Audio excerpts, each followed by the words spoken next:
కొంత చరిత్ర గురించి మాట్లాడాల్సిన సమయం సందర్భం వచ్చింది. ఇప్పుడు చరిత్రగానే ఉంటుంది ఎప్పుడైనా సరే. గత చరిత్రలో 1971వ సంవత్సరంలో ఆ రోజు ఈ దేశానికి ప్రధానిగా ఇందిరాగాంధీ గారు. ఇది అందరు కూడా ఆ రోజుల్లో ఏం జరిగింది 71వ సంవత్సరంలో కొన్ని పరిస్థితుల కారణంగా ఆ రోజుల్లో భారతదేశానికి పాకిస్తాన్కి యుద్ధం జరిగింది. ఇది లోకమంతా తెలిసిన విషయమే. భయంకరమైన యుద్ధం. చూడండి, ఇంకా అప్పటికి ఇంకా అంత పెద్ద టెక్నాలజీ ఇంకా రాలే. అయితే ఆ రోజులలో ఎప్పుడైతే ప్రధానమంత్రిగా ఇందిరాగాంధీ గారు అప్పుడు పాకిస్తాన్తో యుద్ధం చేయాల్సిన పరిస్థితి వచ్చినప్పుడు ఆ భయంకరమైన ఆ యుద్ధంలో ఆ రోజు ఇందిరాగాంధీ గారు తీసుకున్న అనేక నిర్ణయాలు, ఆ యుద్ధం పట్ల వారు తీసుకునే యొక్క ధైర్యాన్ని, వారి నిర్ణయాలు, ఇందిరాగాంధీ యొక్క ధైర్యాన్ని యావత్తు భారతదేశంతో పాటు ప్రపంచ దేశాల యొక్క రాజకీయ వ్యవస్థ అంతా కూడా ఇందిరాగాంధీ ప్రధానమంత్రి దిక్కు చూడడం జరిగింది. మనము చాలా సందర్భాల్లో ఆ యుద్ధం తర్వాత ఆ యుద్ధం యొక్క పరిణామాలు, ఆ యుద్ధం యొక్క ఇందిరాగాంధీ గారి యొక్క నిర్ణయాలు,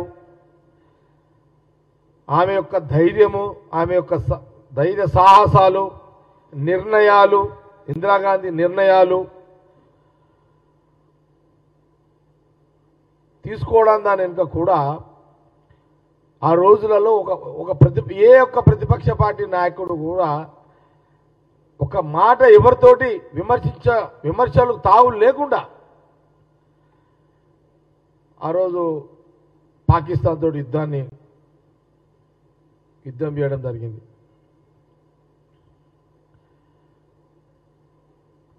ఆ సందర్భంలో చాలా గొప్పగా నిన్న మొన్న ఈ మధ్యకాలంలో భారతదేశానికి మళ్ళీ పాకిస్తాన్ యుద్ధం అనివార్యమైనప్పుడు నేను మొన్న రెగ్యులర్గా మనము మీడియాలో కానీ కొన్ని పత్రికల్లో కథనాలు కానీ కొంత పెద్ద మొత్తంలో సోషల్ మీడియాలో ఇందిరాగాంధీ గారి యొక్క గొప్పతనాన్ని గురించి యావత్ దేశ ప్రజలందరూ కూడా మళ్ళీ ఒకసారి జ్ఞాపకము తెచ్చే విధంగా ఈరోజు పరిస్థితి ఉంది.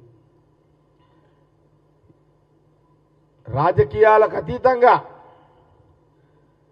ఈరోజు ఇందిరాగాంధీ గారి గురించి, ఆ రోజు ఇందిరాగాంధీ గారు భారతదేశం తరఫున ఇందిరాగాంధీ ప్రధానమంత్రిగా పాకిస్తాన్ పట్ల వారు తీసుకునే ఏదైతే నిర్ణయాలు ఉన్నాయో ఆ యుద్ధం పట్ల, దాని మీద ఈరోజు అసలు ఇందిరాగాంధీ గారు ఆ రోజు ఏ రకంగా చర్చ జరిగిందో అంతకంటే ఈరోజు ఎక్కువ చర్చ భారతదేశ ప్రతి పౌరుడు కూడా ఈరోజు చర్చలో ఒక అంశం అయిపోయింది. ఇందిరాగాంధీ గారు ఆనాటి 71వ సంవత్సరంలో జరిగిన యుద్ధం గురించి.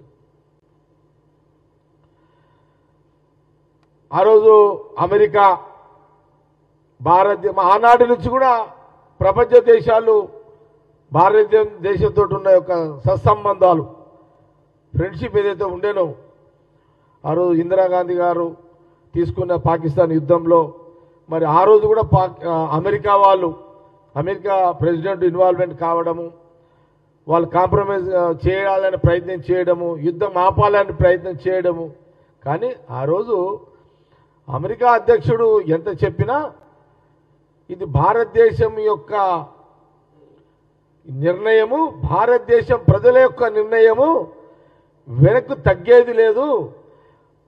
అమెరికా ప్రెసిడెంట్, అమెరికా ఆ దేశము మీరు భారతదేశంతో ఫ్రెండ్షిప్ కానీ ఉంచండి, భారతదేశం పౌరుల యొక్క రాజకీయ నిర్ణయాల్లో మీరు తలదూర్చొద్దు అని మాటం లేకుండా బాహాటంగా ఆ రోజు అమెరికా అధ్యక్షునికి గట్టిగా మందరించి యుద్ధాన్ని కొనసాగించుకుంటూ పాకిస్తాన్ని ఓడించడం జరిగింది.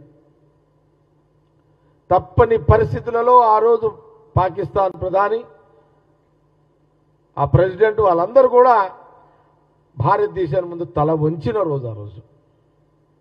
ఇందిరాగాంధీ గారి యొక్క ప్రధానమంత్రి హోదాలో ఇందిరాగాంధీ నిర్ణయానికి తల వంచిన రోజు 71వ సంవత్సరంలో ఆ రోజు పాకిస్తాన్ తల వంచిన రోజు. ఆ రోజున దాదాపు 90,000 నుంచి 1,00,000 మంది సైనికులు ఆ దేశము పాకిస్తాన్ దేశము సరెండర్ చేయడం జరిగింది. మేము ఓడిపోయినాము అని వాళ్ళతోటి అధికారికంగా రాసిచ్చి ఆ రోజు వాళ్ళందరూ కూడా సరెండర్ అయిపోయిన రోజు ఆ రోజున. అందుకే ఒక సందర్భంలో పార్లమెంట్లో జరిగినప్పుడు ఇందిరాగాంధీ ఒక దుర్గా మాతగా ఆ రోజు పార్టీలకు అతీతంగా అటల్ బిహారీ వాజ్పేయి గారు ఆమెను అభినందించారు. ఇందిరాగాంధీ గారి యొక్క అంటే ఒక శక్తి,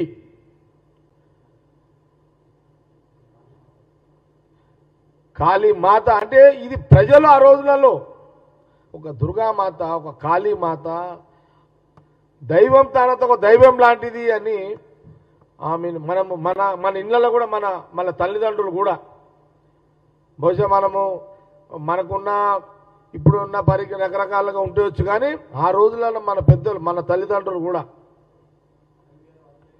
అదే అటల్ బిహారీ వాజ్పేయి ఒక రాజకీయాలకు అతీతంగా పార్లమెంట్లో పొగిడిండు.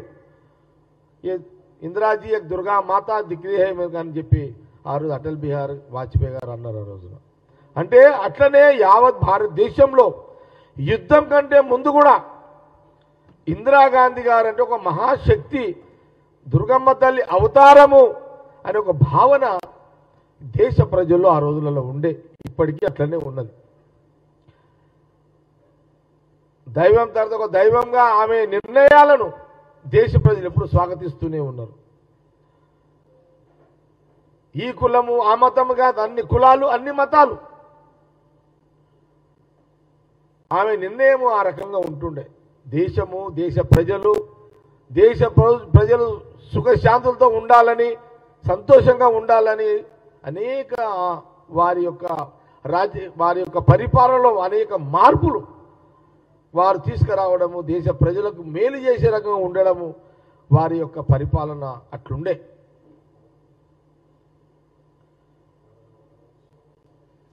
నేను చిన్నగా ఉన్నప్పుడు నాదే ఎగ్జాంపుల్ చెప్తాను మీకు. నేను అప్పుడు 7వ తరగతి 8వ తరగతిలో ఉన్నప్పుడు 9వ తరగతిలో ఉన్నప్పుడు అసలు ఆ రోజులలో ఇందిరాగాంధీ గారు ఒక జిల్లాకు ఒక పట్టణానికి వస్తున్నదని అంటే మినిమం 3 రోజుల ముందే ఏ గ్రౌండ్కి అయితే వస్తుందో ఆ గ్రౌండ్లో ఎడ్ల బండ్లు కట్టుకొని ఆ ఊర్లలోకి వచ్చి అక్కడే వంటలు చేసుకొని ఆమె వచ్చిన దాకా ఆమె దూరంకే చూసి 4 మాటలు ఆమె మాటలు వినిపోయే సంవత్సరాలు ఆ రోజులలో. అట్లా నేను మా ఇంటి ఎగ్జాంపులే చెప్తా. నేను చిన్నగా ఉన్నప్పుడు మేమందరం పిల్లలంగా అప్పుడు ఏంటంటే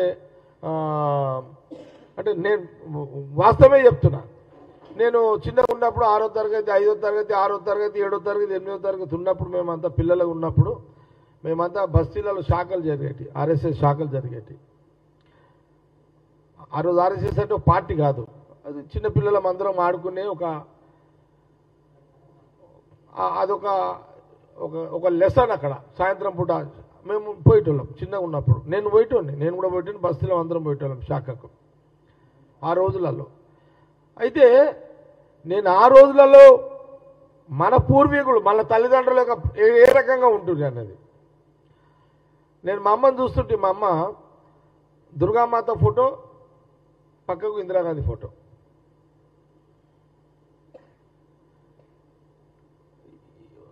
దుర్గామాతకు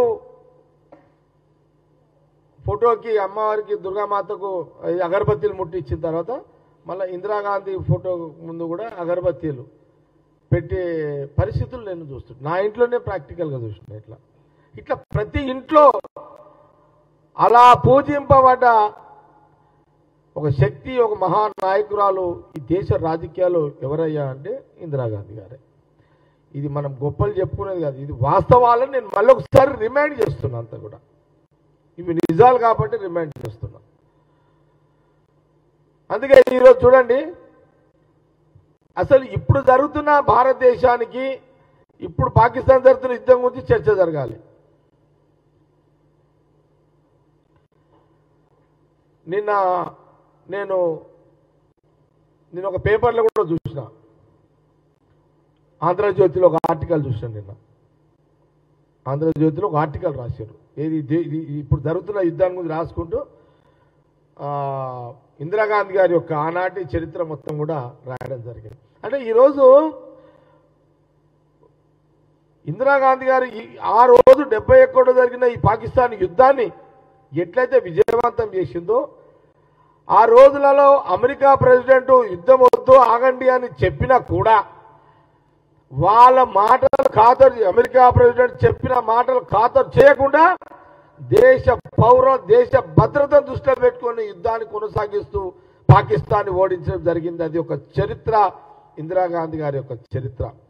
ఆ రోజులలో ఏమన్నారు, ఇందిరాగాంధీ అంటే ఇండియా గాంధీ అన్నారు. ఆ రోజులలో ఇప్పటికీ అదే కదా, ఇందిరాగాంధీ అంటే ఇండియా గాంధీ.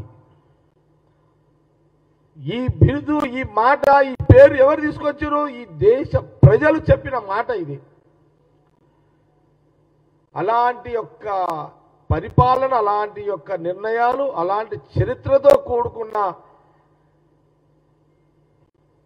ఇందిరాగాంధీ గారు అంటే ఈరోజు రాహుల్ గాంధీ గారి యొక్క కుటుంబం,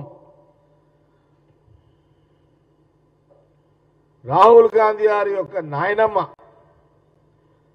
ఇది చరిత్ర.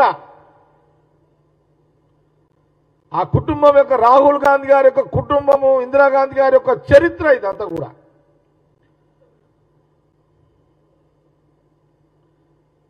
మళ్ళీ ఒకసారి ఇప్పుడు ప్రజెంట్ జరుగుతున్న యుద్ధం కంటే చర్చ, ఇందిరాగాంధీ గారు 71లో చేసిన పాకిస్తాన్ మీద యుద్ధం చేసి విజయం డంకా మోగించిన ఇందిరాగాంధీ గారి ఈరోజు యావత్ భారతదేశ ప్రజలందరూ కూడా మాట్లాడుతున్నారు. గర్వంగా కాంగ్రెస్ పార్టీ ఈరోజు ఆ చరిత్ర మళ్ళీ చెప్పే ఒక అవకాశం మాకు ఈరోజు నేను మీడియా, గాంధీ భవన్ మీడియా ద్వారా చెబుతున్నా. అదే ఆ రోజు దేశ ప్రజలు అన్న మాటనే అంటున్నా, ఇందిరాగాంధీ అంటే ఇండియా గాంధీ అని.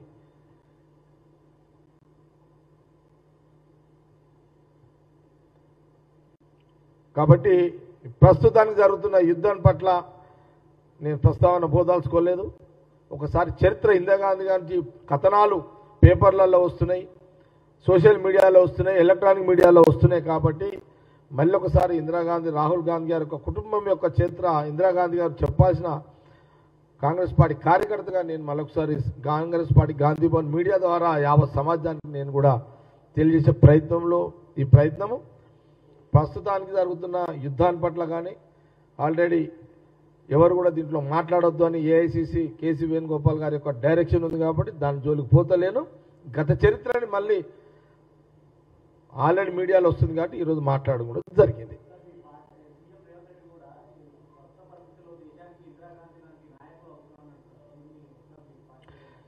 లేదు, ఖచ్చితంగా ఎవరన్నారంటారు? ఎస్, ఈరోజు సీఎం రేవంత్ రెడ్డి గారా అన్నా, లేకపోతే కాంగ్రెస్ పార్టీ నాయకులమే కాదు, ఈరోజు ఏ రాజకీయ పార్టీ వాళ్ళైనా బయటికి చెప్పకపోయినా మనసులో అనుకుంటున్నారు. ఈ రోజున అసలు ఈ దేశానికి ఇందిరాగాంధీ లాంటి ఒక నాయకులు మళ్ళీ అవసరము అని ఒక చర్చ ఈరోజు జరుగుతున్నది. ఈరోజు దేశ ప్రజల మధ్యలో చర్చ జరుగుతున్నది. అంటే అలాంటి గుణగణాలతో కూడుకున్న కుటుంబం ఏదయ్యా అంటే ఇప్పుడు ప్రస్తుతం మన ముందు ఉన్నటువంటి రాహుల్ గాంధీ గారే.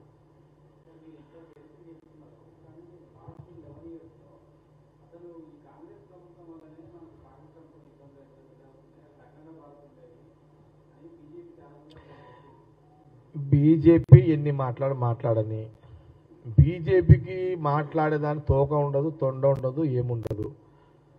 వాళ్ళు గుడ్డిగా మాట్లాడతారు బీజేపీ వాళ్ళు. ఇప్పుడు మాట్లాడమని చెప్పండి బీజేపీ వాళ్ళు. మరి ఆ రోజు ఇందిరాగాంధీ గారు 71లో యుద్ధం చేసేటప్పుడు అమెరికా ప్రెసిడెంట్ చెప్తే ఆమె కేర్ కూడా చేయలేదు, యుద్ధం చేసింది, పాకిస్తాన్ ఓడగొట్టింది. బీజేపీ నాయకులారా, మీరు ఎంతసేపు ఏడుసుడే కానీ చేసుడు తక్కువ. మీరు ఏడుసుడు ఎక్కువ, పని చేసుడు తక్కువ. మీరు అంటున్నారు కాబట్టి నేను ప్రశ్న అడుగుతున్నా. మరి ఆ రోజు ఇందిరాగాంధీ గారు అమెరికా ప్రెసిడెంట్ చెప్పినా కూడా వినకుండా డోంట్ కేర్ అని అమెరికా ప్రెసిడెంట్ చెప్పి పాకిస్తాన్ ఓడగొట్టింది కదా.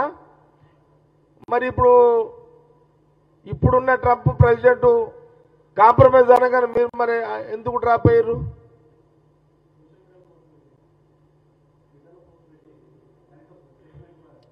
మీరు అదే అంటున్నా. అందుకే మీరు ఏడ్సుడు ఎక్కువ, చేసుడు తక్కువ బీజేపీ వాళ్ళు. అందుకే నేను ఇప్పుడు దాంట్లో పోతలేను. అందుకే మీరు అడిగిన పాయింట్ కాబట్టి ఒక్క పాయింట్ చెప్పిన తర్వాత మా all India Congress party direction తర్వాత మళ్ళీ దీని మీద చాలా క్లియర్గా మళ్ళీ మేము మాట్లాడాలా మాట్లాడదో వాళ్ళు ఇచ్చే డైరెక్షన్ బట్టి మేము ఫాలో అవుతాం. ఏది ఏమైనా అందరూ ఒప్పుకోవాల్సిందే, రాజకీయాలకు అందరూ ఒప్పుకోవాల్సిందే. ఆనాడు ప్రజలు ఒప్పుకున్నారు, ఈనాడు ప్రజలు చర్చిస్తున్నారు ఇందిరాగాంధీ గురించి. బీజేపీ వాళ్ళు ఓపెన్గా చెప్పలేరు. బీజేపీ కార్యకర్తలు, బీజేపీ నాయకులు లోపలైతే ఇందిరాగాంధీ గారి నిర్ణయమే గట్టిగా ఉండే అనేది అయితే లోపల అనుకుంటున్నారు. బయట అనకపోవచ్చు. వాళ్ళు బయట అనలేరు, ఎందుకంటే రాజకీయంగా వాళ్ళకి ఇబ్బందులు వస్తాయి కాబట్టి బయటికి అన్నారు.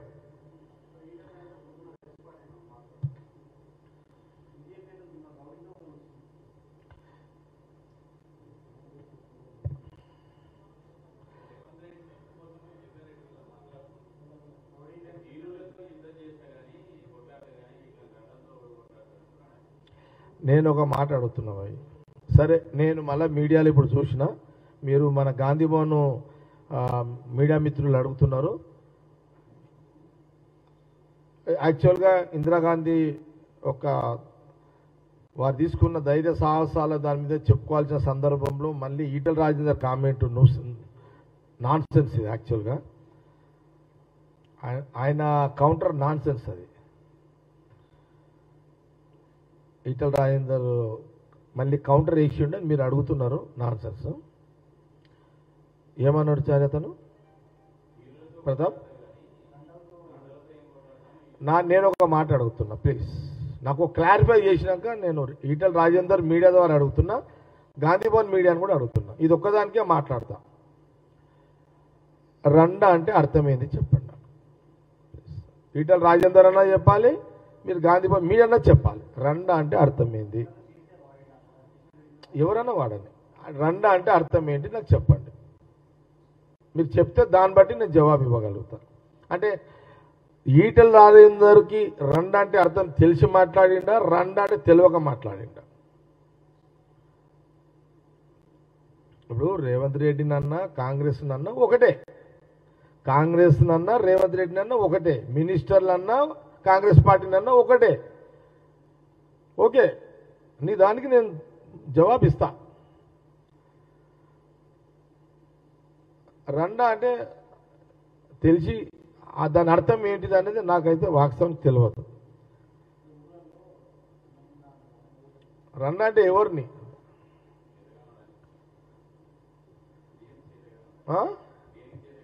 అంటే రండా అంటే వీళ్ళని అంటారా? ఎవరిని? ఇజ్రాలో అంటారా?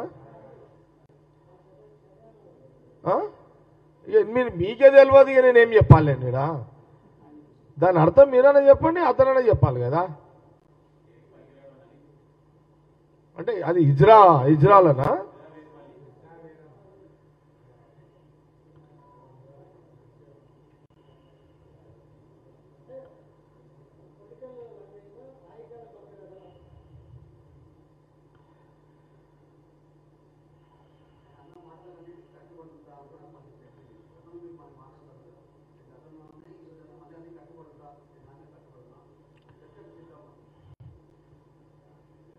అంటే ఇప్పుడు ఇది ఇది కన్ఫ్యూజ్ ప్రశ్న కాబట్టి నేను అందుకే ముందే అన్నా, మీరు అడిగిన ప్రశ్నకు అది నాన్ సెన్స్ ప్రశ్న అని చెప్పినాను ముందే. విన్నారా? ఇక ప్రతి పనికి మాలిన కౌంటర్ ఇప్పుడు ఒక మాట చెప్తున్నా. నేను 19 సంవత్సరాలకు మున్సిపల్ కౌన్సిలర్ అయినా, 19 ఇయర్స్కి అయినా. నేను 19 సంవత్సరాలకు మున్సిపల్ కౌన్సిలర్ అయినప్పుడు ఈటెల రాజేందర్ ఏముండే అప్పుడు మీకేమన్నా తెలుసా? చెప్పగలుగుతారా? ఎవరన్నా చెప్పాలి, ఎవరైనా ఒకరు చెప్పాలి. ఇది 1985, 84, 86లో నేను మున్సిపల్ కౌన్సిలర్. కౌన్సిలర్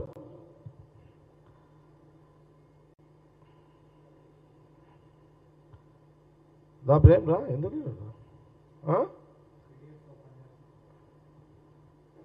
నేను కౌన్సిలర్ అన్నప్పుడు ఆయన చదువుకుంటున్నాడా?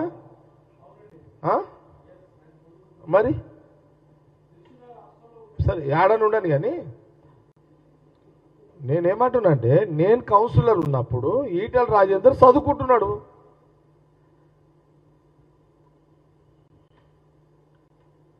ఒకవేళ ఇండైరెక్ట్గా నన్నే అన్నాడు అనుకో, నేను లీడర్ అయినప్పుడు నువ్వు వీళ్ళు చదువుకుంటున్నావు, నువ్వెందుకు ఫీల్ అవుతున్నావు? అట్లా ఫీల్ ఎందుకు అవుతున్నావు?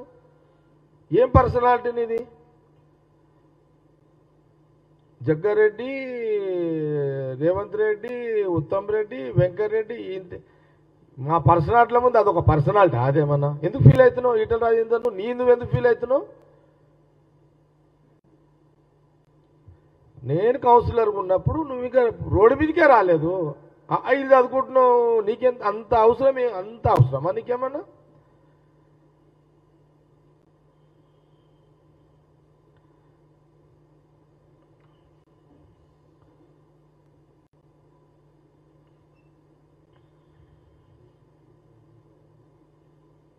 నేను కూడా చూసిన. అవును, జగ్గారెడ్డి రౌడీగా మాట్లాడుతున్నాడు అని బీజేపీలో ఏదో కామెంట్ కూడా చూసిన. అవును, రౌడీలకు రౌడీనైతా, గుండగాలకు గుండగానే ఉంటా, తిట్టేటోడికి తిడతా, మంచివాడికి మంచిగానే ఉంటా, చెడ్డోడికి చెడ్డగానే ఉంటా. ఎవరు నోరు జారితే నేను నోరు జారుతా, ఎవడ మర్యాద ఇచ్చి మాట్లాడితే నేను కూడా మర్యాద ఇచ్చి మాట్లాడతా. నువ్వు 1కి 4 సార్లు కాంగ్రెస్ ముఖ్యమంత్రిని అంటున్నప్పుడు బరాబర్ కాంగ్రెస్ పార్టీ నాయకుడు కార్యకర్త కౌంటర్ వేస్తారు. దాంట్లో ఇంకా అనుమానం ఏముంది దాంట్లో? కానీ నువ్వెందుకు ఫీల్ అవుతున్నావు? నీ పర్సనాలిటీ నువ్వు పెద్దగా ఎందుకు ఊహించుకుంటున్నావు? నాకు తెలియదా నీ కెపాసిటీ ఏంది, నీ పర్సనాలిటీ ఏంది? అసలు కేసీఆర్ అంటాడు పార్టీ పెట్టకపోతే నీ పర్సనాలిటీ లేదు. మరి అట్లా అంటే కేసీఆర్ అనేవాడు టీఆర్ఎస్ పెట్టకపోతే ఈటెల రాజేందర్ ఎవరయ్యా? ఎవరతను? అచ్చా నన్ను అంటారు అనుకో, కేసీఆర్ పార్టీ కాదు, నేను 19 ఏళ్ళకి అయినా. నేను అప్పటికి నేను 19 ఏళ్ళు అయినప్పుడు కేసీఆర్ కూడా నాకంటే పెద్దోడే. ఇంకా అప్పటికి ఆయన ఇంకేమి ఏదో ఆయన లీడర్గా ఉన్నాడు అంతే.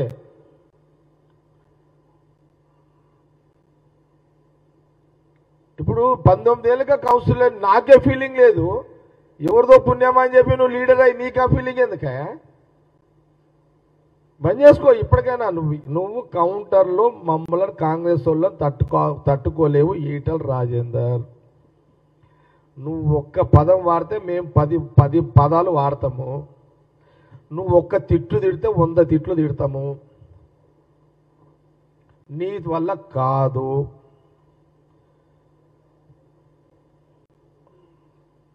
నువ్వు కంట్రోల్ కావడమే నీకే మంచిది.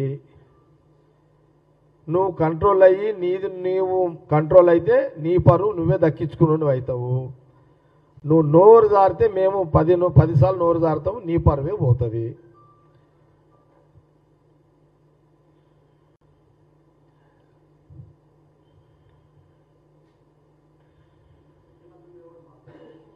ఇక కాంగ్రెస్ పార్టీ ముఖ్యమంత్రి అనుకో, మా మంత్రులు ఎవరైనా కానీ కాంగ్రెస్ పార్టీ మీద అంత నువ్వేదో నువ్వు పెద్ద పర్సనాలిటీ నువ్వు ఫీల్ కాకు అని నా సలహా. నీ పర్సనాలిటీ పెద్దదని ప్రజలు అనుకోవాలి.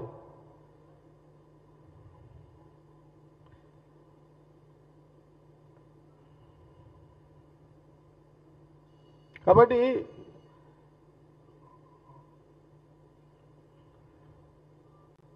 కాంగ్రెస్ పార్టీ వయసు ఎంత, నీ రాజకీయ జీవితం ఎంత? నువ్వు కాంగ్రెస్ పార్టీకి మునిమన్మనివి. నువ్వు తాతకే దగ్గులు చెప్తా అంటే ఎట్లయితుంది?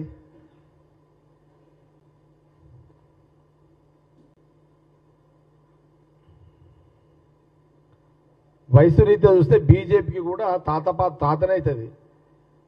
ఎందుకంటే వాళ్ళు పుట్టింది 40 ఏళ్ళే కదా. ఈరోజు 136 సంవత్సరాలు కాంగ్రెస్ పార్టీ. ఇటు చూసినా వయసు రీత్యా కాంగ్రెస్ పార్టీకి బీజేపీకి పొందనే లేదు. ఇక నువ్వు తాతకు దగ్గులు లేపుతాంటే ఎట్లా? కాబట్టి మనము ఎప్పుడైనా సరే ఒక ప్రజాస్వామ్య పద్ధతిలో ఒక నువ్వు ఎంపీగా ఒక ముఖ్యమంత్రిని నువ్వు అడగాల్సిన పద్ధతిలో అడిగితే అతను జవాబు చెప్తాడు. కానీ నువ్వు ఏదో కొంత లాంగ్వేజ్ చేంజ్ చేసి మాట్లాడితే మేము కూడా లాంగ్వేజ్ చేంజ్ చేసి కౌంటర్ కొడుతూనే ఉంటాము. నీ అంతటా నువ్వు ఆపుకుంటే నీకేం మర్యాద ఉంటుంది? నీ పరువు నువ్వే దక్కించుకున్నావు అవుతావు. నేను ప్రెస్ మీట్లు పెట్టకపోయినా, నేను ఇంకో ఏదైనా ప్రెస్ మీట్ పెట్టినా గాంధీభవన్ మీడియా అడుగుతుంటారు. అడిగినప్పుడు నేను అటాక్ చేయక తప్పదు. నేను యాక్చువల్గా ఈరోజు మా నాయకురాలు మన నాయకురాలు ఇందిరాగాంధీ గారు చెప్పడానికి మీడియా ముందుకు చెప్పేసిన ఇందిరాగాంధీ ఇండియా గాంధీ అని చెప్పేసిన యాద్ చేయించిన చెప్పుడు కాదు ఇది. దేశ ప్రజలు అనేది మళ్ళీ ఒకసారి మీడియా ద్వారా యాద్ చేయడానికి వచ్చిన. కాబట్టి మీకు కూడా కొంత బాధ కలిగింది ఇట్లా అంటున్నాడు అని అన్నప్పుడు నేను కూడా దీనికి జవాబు ఇచ్చిన. ఇది ఓకేనా? సరిపోతుందా?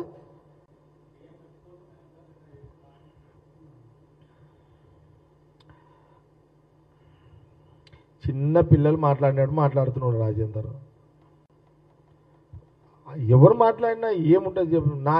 నేను 19 ఏళ్ళకే కౌన్సిలర్ అయినారా నాయన, నాకేం ఎప్పుడు రా నాకు. నేను రోడ్డు మీద ఉన్నప్పుడు మీరు ఏడున్నారో కూడా తెలియదురా నాయన మీరంతా.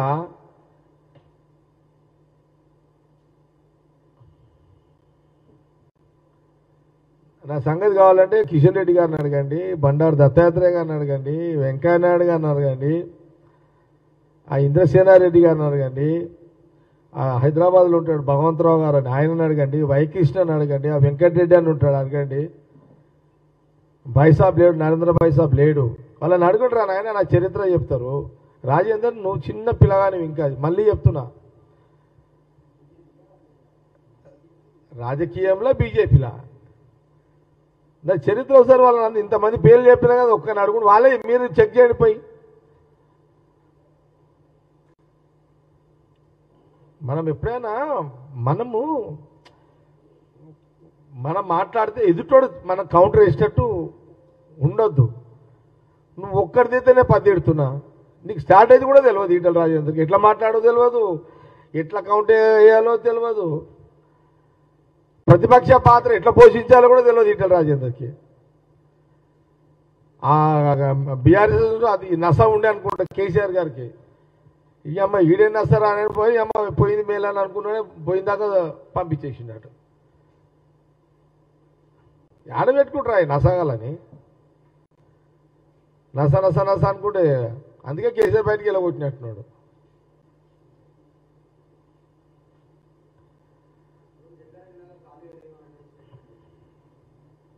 మళ్ళీ చెప్తున్నా, మళ్ళా ఇక అవన్నీ వద్దు, పిల్లల చేష్టలు వద్దు. ఇక నేను మున్సిపల్ కౌన్సిలర్ 19 సంవత్సరాలు, నా వయసు 19 సంవత్సరాలు.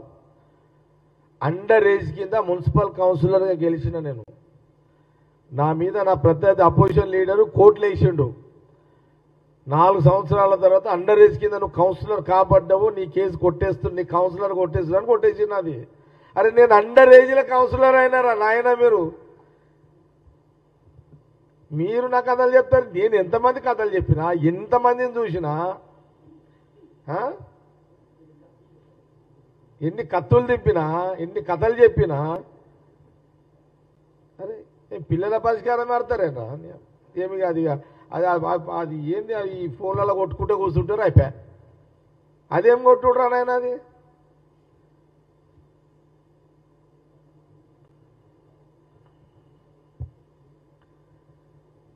మనం ఏమన్నా ఈ పంట ఏమన్నా హైబ్రిడ్ పంటనా ఇదేమన్నా ఇది రైతు నాగలి పట్టున్న పుట్టుకరా నాయన మాది అట్లా తప్పు మాట్లాడకు ఇటలరా అందరు సాలుగా బంద్ చేసుకో నీకేదైనా పనులు ఉంటే సీఎం అడుగు చేసి పెడతాడు దట్స్ ఆల్ అయిపోయిందా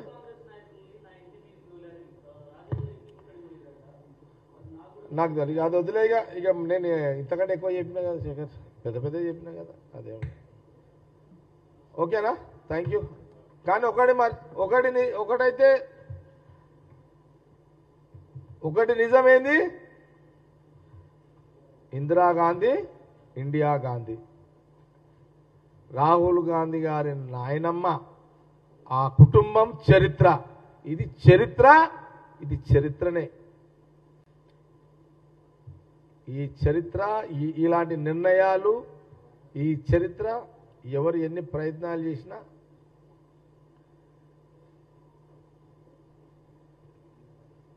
చేయలేరు చరిత్రనే మొన్న కళ్ళు చేసిన పిల్లలకు తెలవక ఏదో మాట్లాడుతుంటారు మొన్న పుట్టిన పిల్లలు ఏదో మాట్లాడుతుంటారు కానీ చరిత్రని ఎవరు మాయలేరు ఓకే థ్యాంక్ యూ రైట్